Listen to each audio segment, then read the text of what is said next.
Hello, everybody. Thank you for joining us here this afternoon. My name is Katie Earle. I'm the coordinator of the University Express program, and I work for the Erie County Department of Senior Services. And we're joined here today with Shane Stephenson from the Buffalo Naval Park, amongst other things. Welcome, Shane. Thank you, Katie. Hello again. Glad to have you as always. And welcome to all of you. We do have some new folks on today, which is wonderful. So I will quickly go through my normal housekeeping. And if you already know what I'm going to say, just tune me out for a minute. But we are recording this session and I will try to post it on our website in the near future. If you have any questions for Shane or any comments, feel free to type those in the Q&A panel. If you're on a computer, you'll see that at the lower right-hand side of your screen.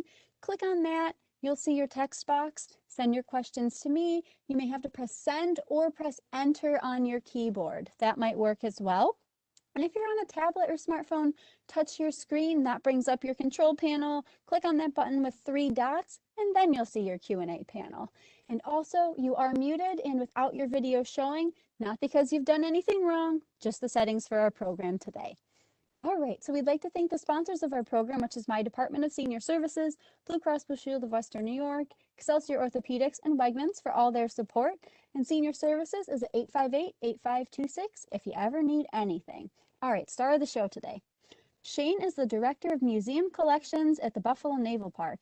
He previously worked in the Research Library at the Buffalo History Museum, has volunteered working the archival collections at Forest Lawn Cemetery and St. Bonaventure University.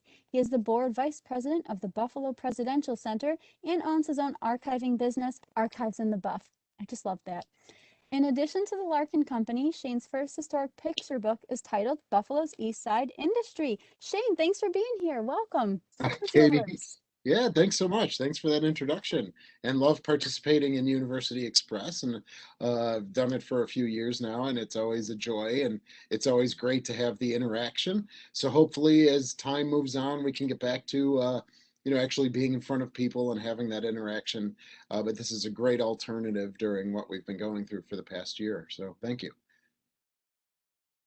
Okay, we're ready to roll, everybody.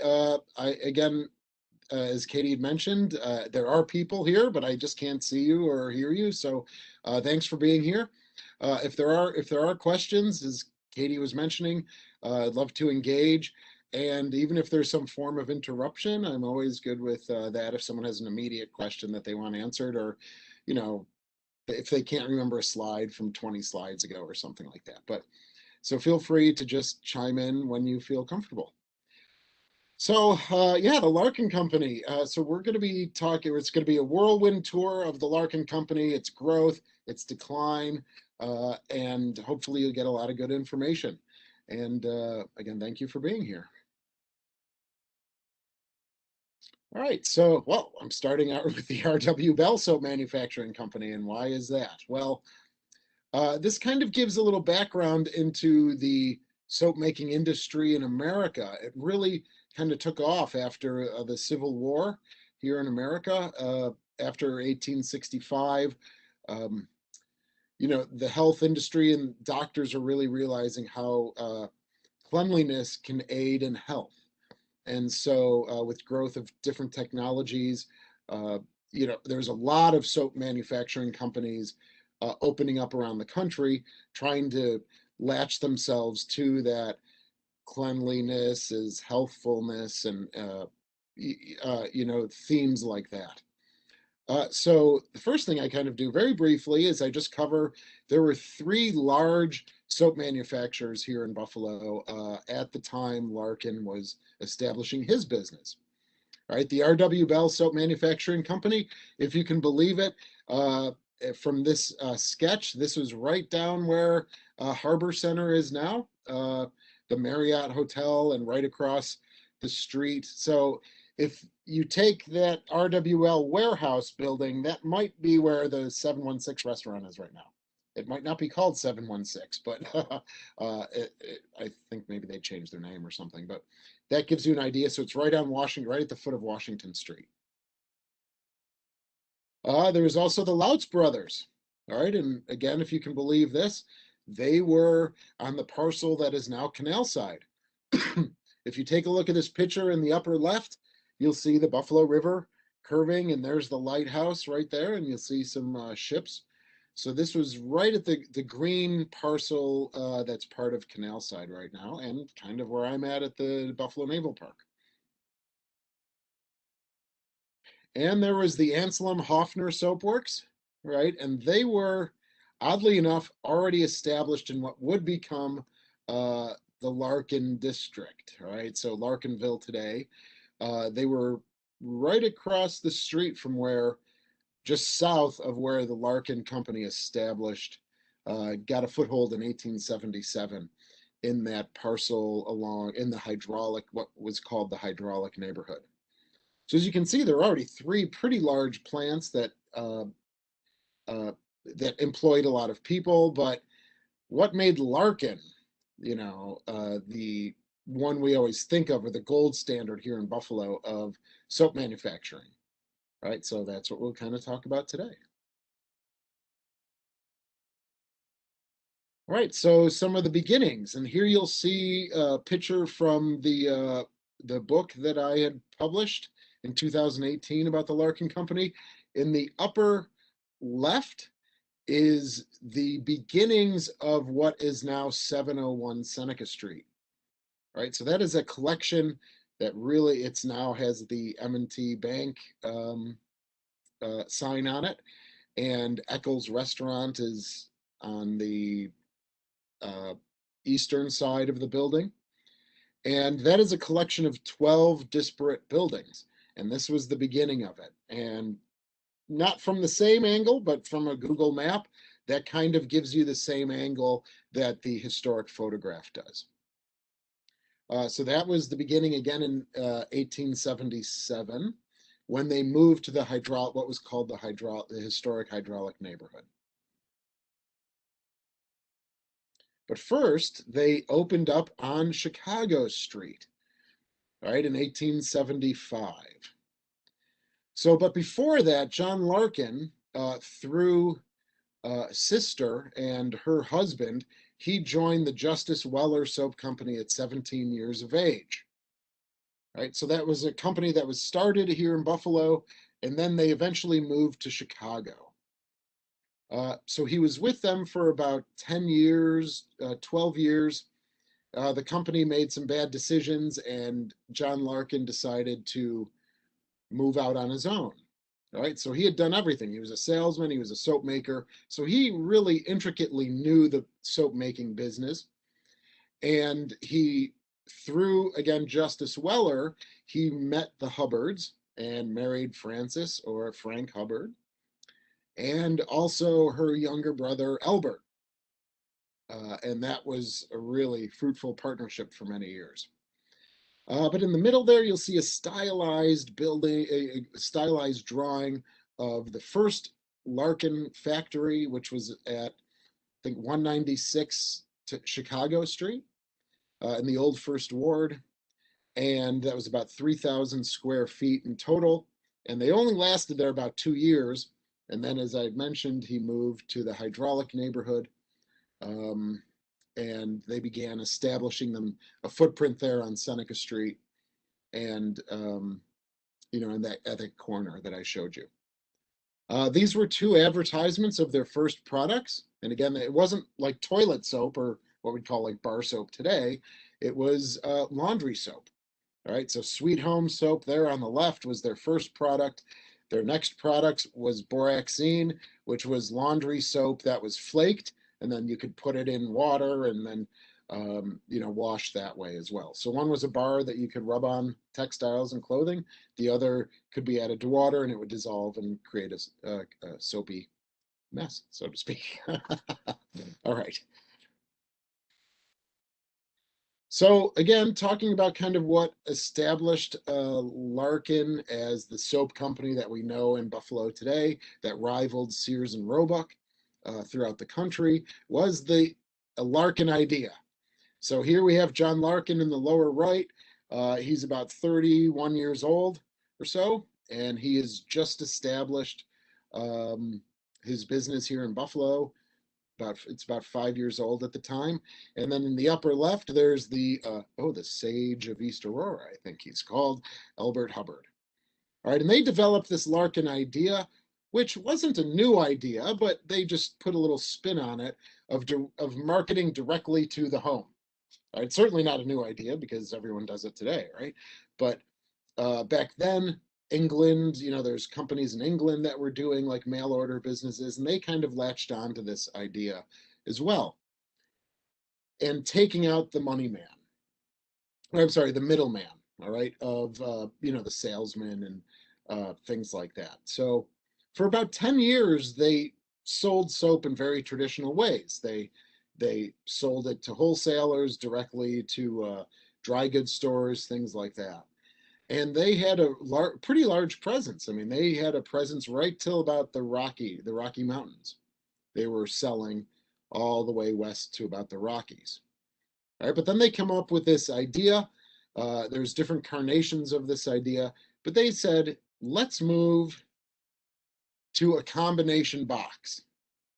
Right, so you'll see here, the combination box was for $10. You would get 100 bars of Sweet Home soap, some toilet soap, 6 boxes of Boroxine, perfumes, cold cream, tooth powders, things like that.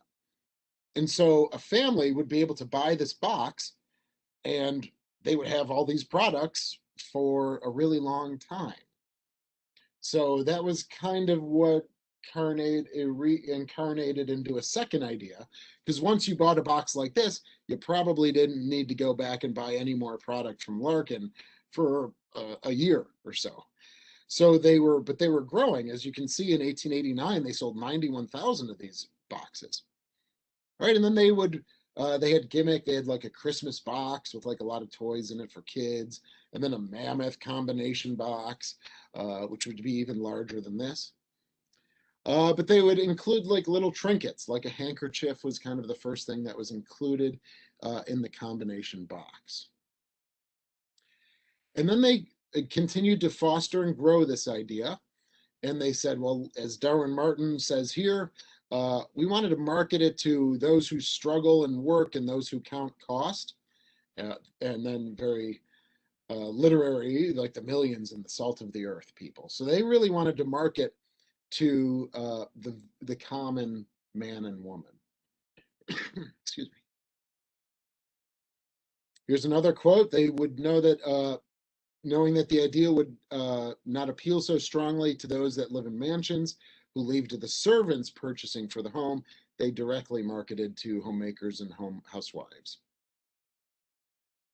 So the second carnation, and the one that really made Larkin grow quickly, was the establishment of the Larkin Club. All right, ran by what's called the Larkin Secretary. Right? They were not employed by the Larkin Company, but they called them secretaries nonetheless. And they would market these in their catalogs and say, hey, why don't you establish a club in your own neighborhood? All right, so they had a club of 5, which would be 5 women, 8, 10, 16. And just very vernacularly, it was like a Tupperware, almost like a Tupperware thing, or before Tupperware, right? Like these women would get together, they would go through a Larkin catalog, and then they would put in their order jointly. Now, this club might meet once every 2 weeks. So, unlike the combination box, you buy it once, you're good for a year. Now you had a lot of repeat business. And then those women that were part of a club could then leave and establish their own club as well. So here's an advertisement, which is what I was just mentioning. They would put them in their catalogs. This is a later one from about 1915, it says down there in the lower right. But this was an explanation. And so when women would get these, the Larkin catalogs, they would be able to read this and say, oh, why don't I establish a club as well? All right, so there's the first 20 pages of the Larkin catalog were usually dedicated to promotions, how to redeem coupons, how to start a club, things of that nature, where to send your orders, depending on where you lived in America. So that really made the company expand very quickly. All right, 1901 didn't hurt because we had the Pan Am Exposition in Buffalo here, so they had their own booth, which I believe they were the only company in the all of Pan Am to have their own booth. And I have a picture of it, and it wasn't really a booth, but you get the idea. So they had about 821,000 people visit their exhibit. Let's call it exhibit hall. All right. Around this time, they have about 1,000 employees. In 1905, they're establishing branches in Peoria, Boston, Brooklyn, New York, Philadelphia, and Cleveland. All right, so while most of their business is now, the clubs have been firmly established, they're they have about 2 million customers around the country, 90,000 clubs themselves. Um, so they're really churning, but they didn't forget about the people that could walk to a store and just buy something off the showroom floor. All right, so that's where the branches are. The branch in Peoria, Illinois, was also where people would send their orders and correspondence if they lived west of the Mississippi River. All right, so if we put ourselves in that time period, railroad is king, and in the wintertime, forget trying to get anything anywhere because the railroad companies always deferred to the coal makers, right? So there was some delays, especially around Christmas time. So they set up the secondary branch in Peoria for Colorado, Nevada, because it would be just physically closer to move their product than from, say, Buffalo.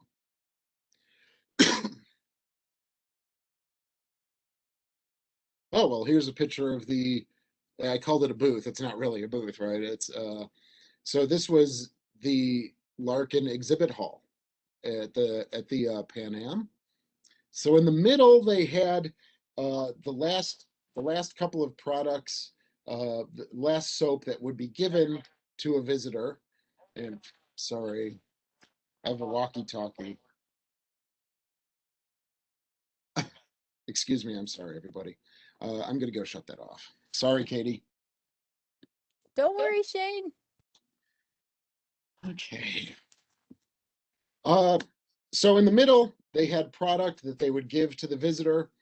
And then as you'll see, there's like little areas there, um, alcoves, maybe, so to speak, which would then sell or have the other Larkin products and premiums. So they had a library established, they had a kitchen in there, they had a living room, and then you could walk through and obviously look at other Larkin products. So they actually established a turnstile, and that's how they said they got to about 821,000 visitors, because the turnstile was just checking off people as they walked in.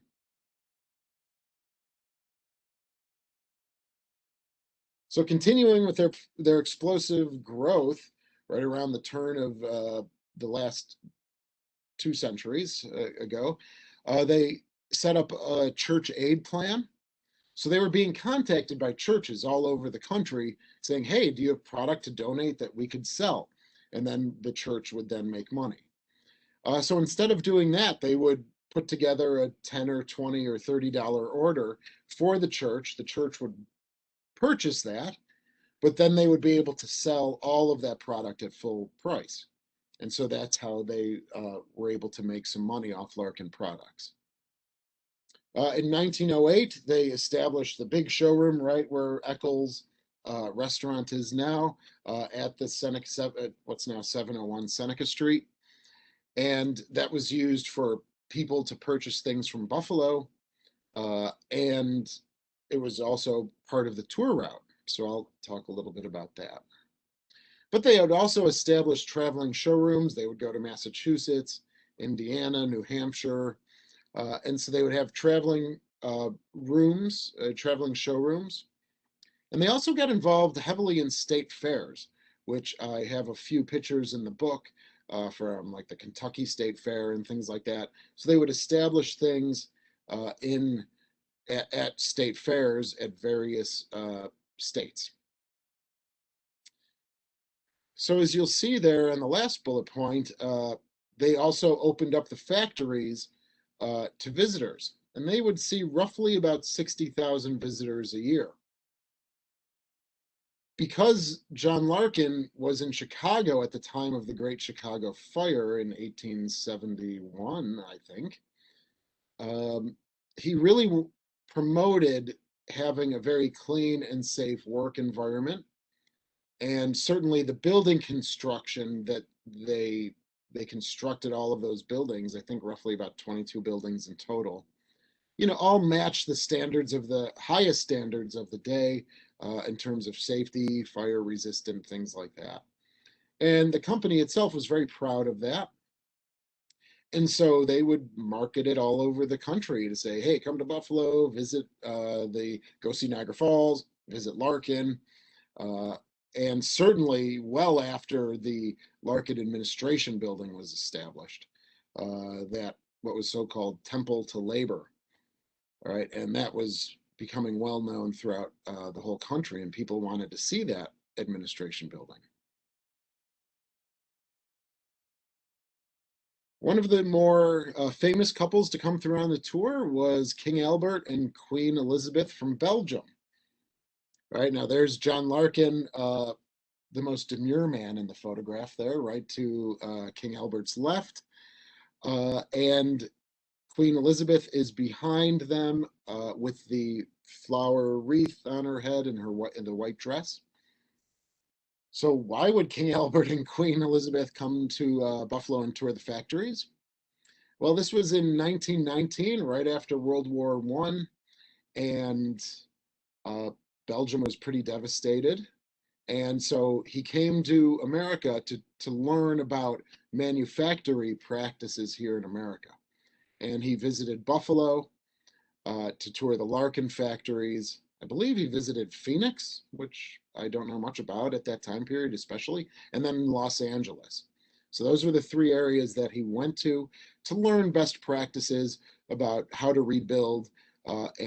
how to rebuild his country, and then what products to use, what are the safety measures that can be used uh, when he's rebuilding his country.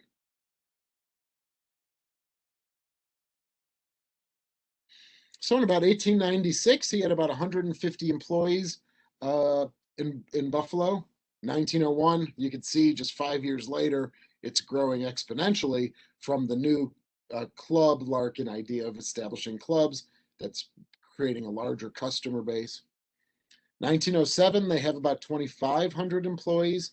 And by 1919, there's a very specific number, 4,849, between Buffalo and all its branches around the country, while 2,600 were employed in Buffalo, making it at that time probably certainly one of the largest businesses here in Buffalo. You'll see the sales down there as well. 1896, about 220,000. 1906, they were 10 years later. Again, exponential growth up to about 15 million. And by 1920, sales were at about 23 million, or at about $307 million today. So for back then, that's a large company. Today, there's probably hundreds of companies across America that have that much in sales per year. But back then, it was really not a close rival to Sears Roebuck. That's one of the things I like to talk about a little bit, is that they didn't really compete with Sears Roebuck, but they were certainly second in terms of catalog and mail order business. But they were a distant second, I would say.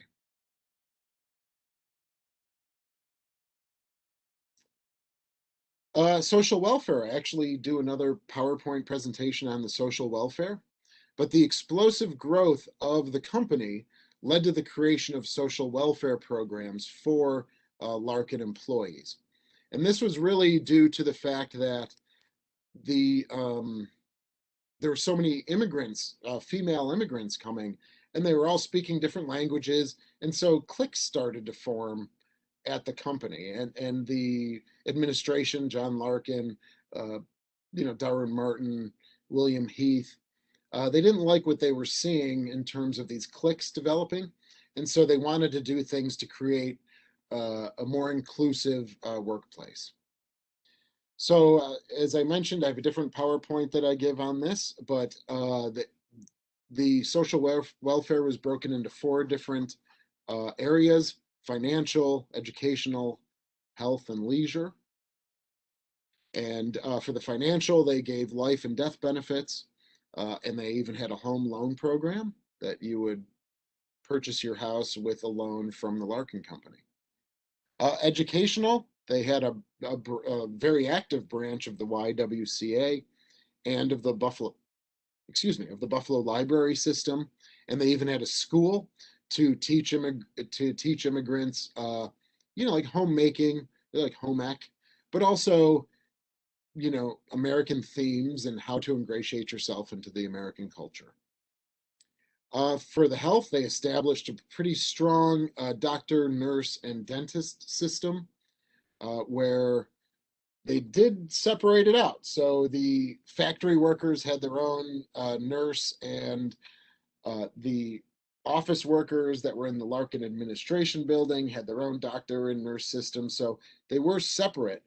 But a great example is that even though they were at the highest standards that they can be of the day for safety and things like that, in a 1 year period from March of March of 1916 to March of 1917, they had 2,000 visits due to injury. So if you remember back, they only had about 2,600 employees here in Buffalo, and they had 2,000 visits due to injuries on the floor, in the factory floor, or in the office building. And for leisure, they offered coffee. All right, they had sporting teams, bowling teams, baseball, and so they would participate in the industrial leagues, going against the Bethlehem Steel Plant or the Worthington plant. They offered Christmas parties, and they had nice excursions down to Silver Creek and Angola, and things to get you out of the city.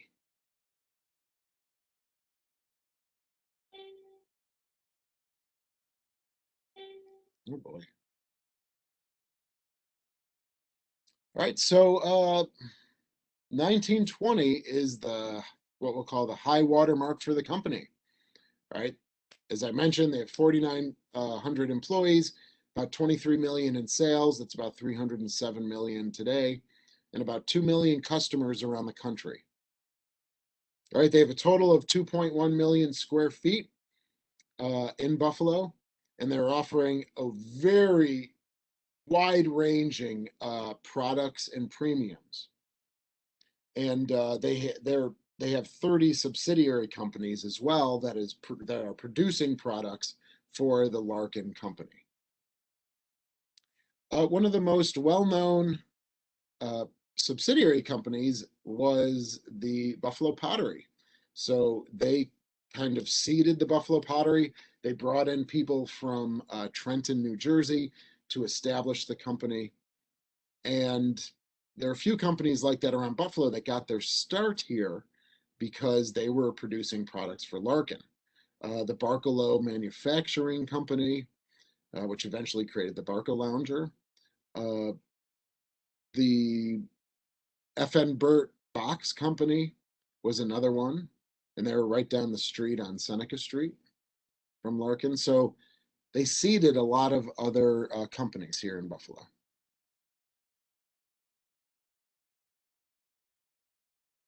I will be getting to the bad times, but these are, I'll call these the good times. So this is from 1883. I love this photograph.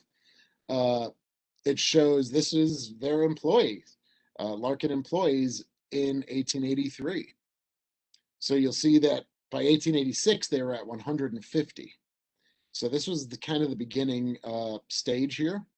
As you can see, most of them are young girls, which was told to me that, certainly back then, women or girls got a job very quickly, and then they were married at 16 or 17, and then they left the workforce. So that might be a reason why there's a lot of young teenage women there. Certainly, I hope you can see that on the right-hand side, next to the boy who's leaning on the brick wall, that next face over kind of in the middle there's a very young Darwin Martin, right? So he has his hand behind his back. And then right above him on his right shoulder was one of the Koss brothers. And they joined very early on in the Larkin Company as well, and they became major players in the Larkin Company. Daniel, uh, with the like kind of the kepi hat there and the big black mustache. And then if you go two behind him to where the fan is in the window, the taller guy, blonde hair, that's his brother, and those were the two Koss brothers that uh, really were instrumental in helping Larkin grow. And they worked until 1909 with the company. Um, but everyone else, unfortunately, these might be the only photos that we have of them for their whole lives. But we do have their names down there, which is pretty fabulous. This was an example of a club of 10 out of Minerva, Ohio. And again, kind of saying they wanted to get the salt of the earth, right? Minerva, Ohio is only about 1,100 or 1,200 people in the town even today. So they really went to small towns, villages. Certainly they focused on big cities with their branches, but farming communities, rural communities, things like that. Pretty famous photograph, the interior courtyard area, courtroom area of the Larkin Administration Building. So the people that you see in this photograph were at the time creating the catalogs. All right, so they would be updating the catalogs, changing and swapping in a product for the catalogs themselves. They were the editors and the copywriters for the catalog that they would send out. Here's another image of before the building you see today, which is the collection of, 12 buildings. This was the beginning of that on Seneca Street. All right, this is not something unusual. This was oops, I'm sorry. This was a interoffice memo. So this was posted on a bulletin board. And as you can see, it's pretty funny. Something that we'd even see written today about employees is that they gave some spoons with the free coffee and all the spoons were taken. So they are not furnishing any more spoons in the employee break room because they're all gone. So like today, you go to your employee break room and, where's all the spoons? Where's the knife? So those things seem to just kind of disappear. And so they were also disappearing on November 13th of 1900. All right, so now a little bit. Now we've come to the peak, the zenith, and now we are kind of coming back down. So a few factors contributed.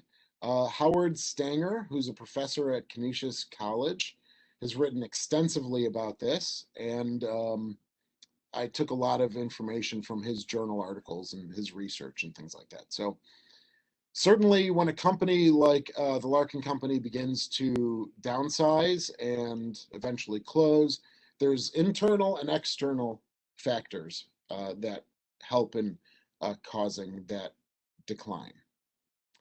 Some of the external factors were the growth of chain stores around America, labor force participation by women, and certainly, as with many companies, the Great Depression. Right? The internal factor, which was probably the most important internal factor, was the changing of the guard in 1924, 1925, 1926. So I'll go through a little bit of these individually.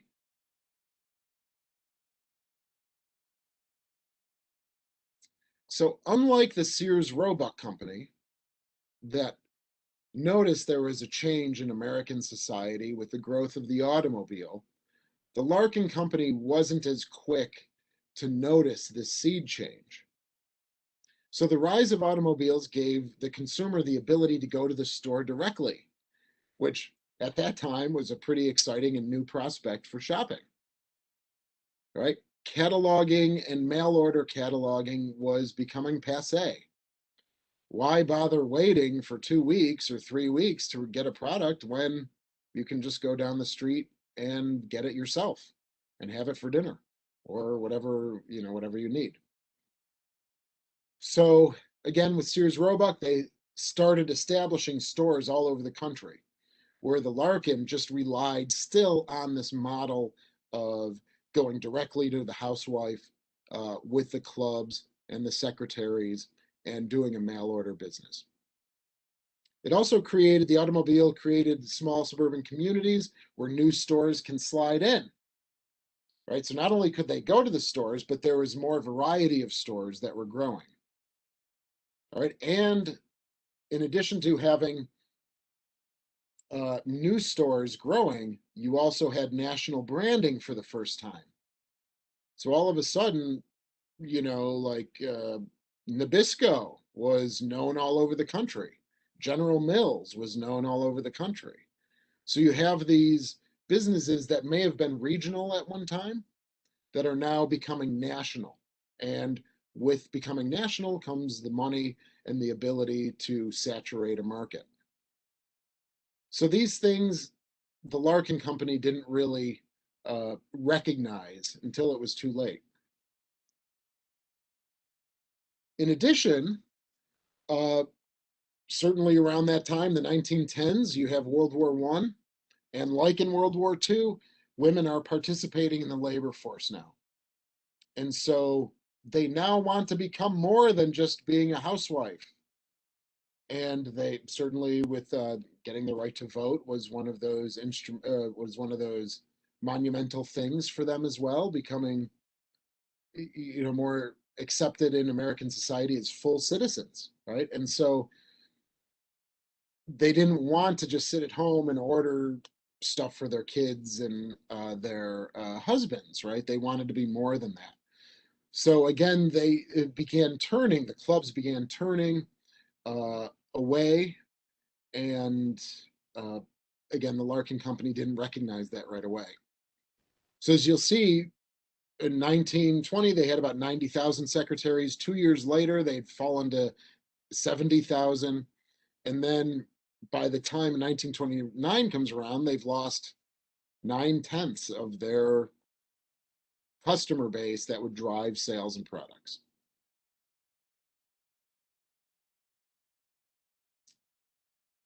By the time they recognize these problems, and again, I'll get to the internal factor, but as you can see, it all lines up in one of those magical historical ways. Everything seems to go wrong at the right time or at the same time. So they began to try to right the ship, but certainly when the Great Depression hit, any factors that they were using to steer the ship in a better, more profitable direction just took a dive. All right, so those were the three external factors that unfortunately Larkin didn't recognize until it was too late. I know I stretched this out a little bit so it doesn't look normal, but so you can see these are this was the sales report from 1906 to 1936. Under the other sales, what they started to do was their stores, their showrooms. They also established grocery stores around regions around America. They had gas stations for a while. And so those other sales are things coming from those other ventures that they would have. But the product and premium sales, that was their bread and butter, so to speak. And so if you look at 1920 right there, kind of in the middle, you'll see it's about 22,891,000 in total sales. Go down one column to 1921, they lose $9 million in 1 year. All right, and then they're buoyed a little bit through the 20s with the other sales. But that column on the left, you'll see their product and premium list just going down, down, down, down, and then therefore the total sales and eventually the profitability of the company going down as well. All right, so they tried to boost with the other sales, but it just didn't cover the cost of the loss of the product and premiums. Internal factors, right? So it has its roots in the Larkin-Hubbard connection, very fruitful, really helped the company take off, but it also, there was a lot of bad blood between the Hubbards and the Larkins. So even though Frances was, John's wife, was a Hubbard, she really had a hard time dealing with her brother occasionally, and especially there was that news with his second wife that he was having an affair, and it just was getting around Buffalo and the region, and the Larkins didn't like it, right? So they split not amicably, right? And it was many years before they started to rekindle their familial friendship and love for each other, but so what John decided was, I am keeping everything in the family.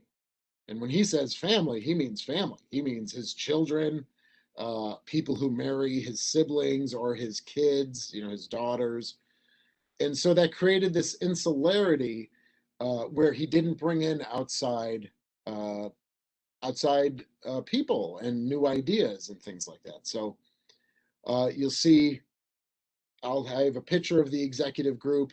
Within a couple of years, most of them are all gone, and that creates this huge vacuum, all right, in terms of knowledge, institutional memory, and the two kids that took it over just could not sustain it. So here we have the tall guys, William Heath. His Frank Lloyd Wright home is on Soldiers Circle. There, it's not open for tours. It's privately owned. Then we have John Larkin Jr. Then we have John Larkin.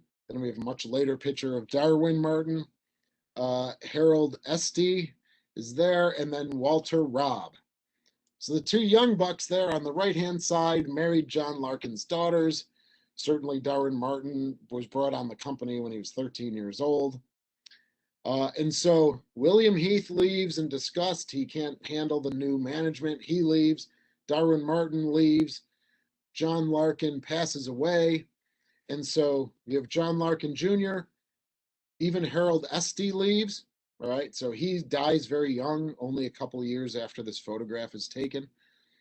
And so again, it creates the vacuum at the top of this company that had already been around for 50 years.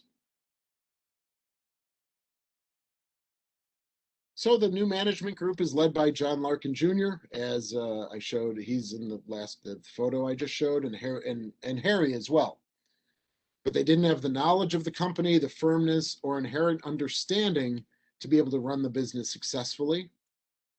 All right, and so they began working with consulting firms, but the consulting firms weren't addressing what the company really needed. So they spent a lot of money for this consulting firm out of Cleveland, but the data that was coming out wasn't the data that the company needed. All right, so they were experts in organizational efficiency, but not merchandising or organizational change. What they really needed to hear from consultants was, get rid of these 150 products. You're producing them, they're not selling, and now you can streamline and trim your business. But they were not getting those sorts of consultations that they needed, and that's a good example. They weren't told what products to change, what products to market differently, or what products to just end. It was a different type of consultation they were receiving.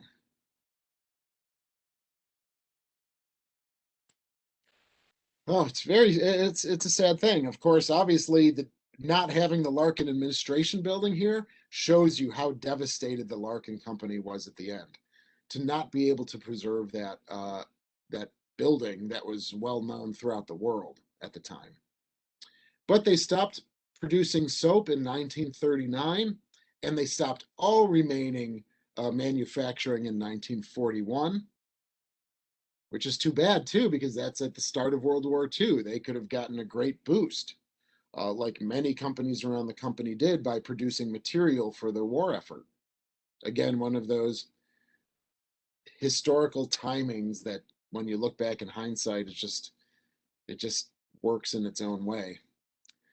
They sold off gas station, most of the branches that they had throughout the country, their retail stores, their grocery stores, and they began. The one thing they did have a lot of was space, right? So they began leasing their space that they had in their Larkinville complex there in the hydraulic neighborhood. And eventually they sold off what is now known as their 701 Seneca Street factory. That they sold that all off, to keep some money coming in. Surprisingly enough, and talk about consultants and efficiency, they had so much overstock that they were able to sell. Their last order was in 1962. So they stopped producing all product in 41, and they still had stock until 1962. So that shows you just that they were overproducing and not recognizing that people weren't purchasing it as much. So eventually, the Larkin Warehouse Company continues until 67 when they sell the last of their properties, what's known as the RST building or the Larkin Terminal building, to Graphic Controls. And if some of you, again, I can't see you guys, but certainly going along the 190, you remember the Graphic Controls building and their big GC sign. And that erases all Larkin footprint here in Buffalo, New York after 1967. So to wrap up the PowerPoint, this is Larkin on the 50th anniversary, about a year before he dies. If you're familiar and you've seen those gold commemorative medallions, that was from this day in May of 1925 when they had the 50th anniversary. He met most of his employees and shook their hands and said hello that day. And that kind of harkens to his vision that after he died just wasn't able to sustain itself. So that's the rise and fall of the Larkin Company. I don't have the time, Katie, but if we're right on point, I can answer questions or if comments, things like that. Yeah, thank you, Shane. We've got You're welcome. about 10 minutes. Is that okay? I'm Left in the totally time? good. I'm totally Okay. good. All right. Well, first we have, hey, Shane, Jerry Puma here. Oh, hey. Wanted to let you know.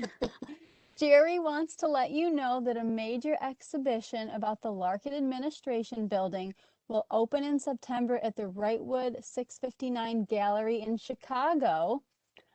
He has already sent 137 of his Larkin items there for the show road trip.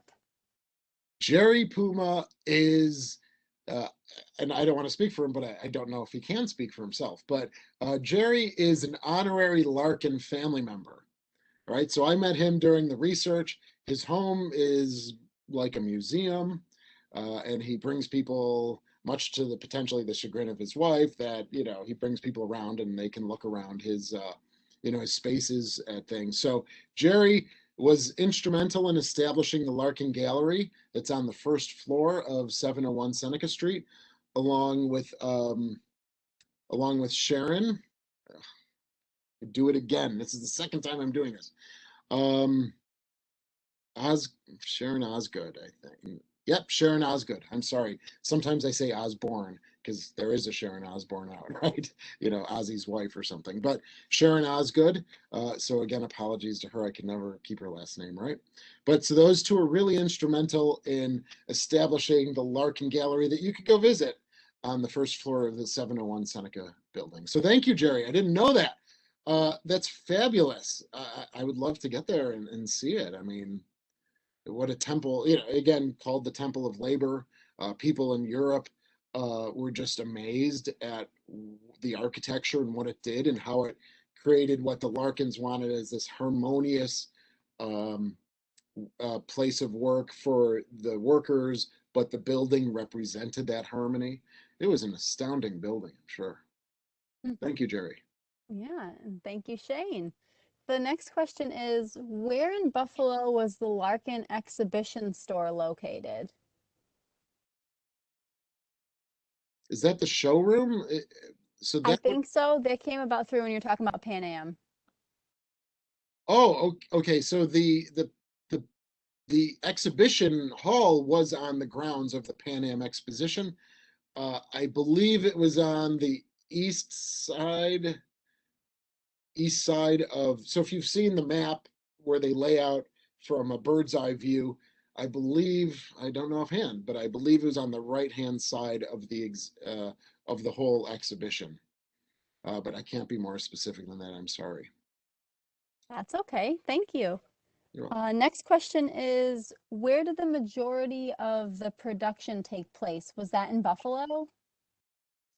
Yes, as I mentioned, they did contract with companies in the region. So they worked with some companies in Pittsburgh, they worked with some companies in Cleveland, but there were 30 companies here in Buffalo that they had helped seeded and incubate to produce product for the Larkin Company. And their 701 Seneca building, the collection of 12 disparate buildings, was their factory, right? So the Larkin Administration Building was the off for the office workers. When that was completed in 1906, that separated the office worker from the factory worker. And so most of the products were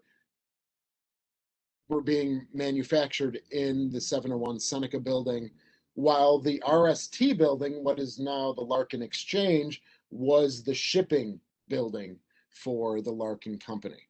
So that building now, which is owned by the Zemskys, was uh, their shipping and receiving department. So the products would be made, go across the street for packaging and shipping.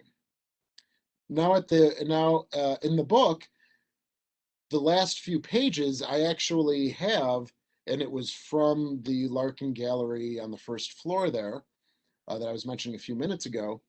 I actually list the floor, the building and the floor and what was being produced on that floor.